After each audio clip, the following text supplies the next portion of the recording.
So guys, this is what it looks like. Let's go ahead and turn on a light.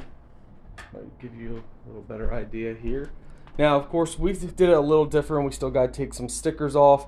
And I left some of the holes facing outward because I'm actually going to be connecting another one to this and just doing my own custom thing so you guys can, follow the directions, 100%, or you could be like me and customize it.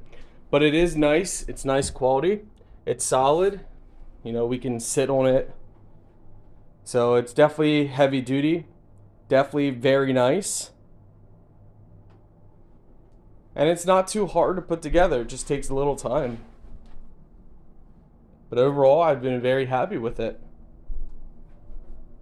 Now we need to redo our whole setup. I think we want to put, some people put ice chests and stuff. I think we're going to do a coffee station here with it, but I don't have any complaints on it. It was straightforward and easy to install, and yeah, I mean, no complaints.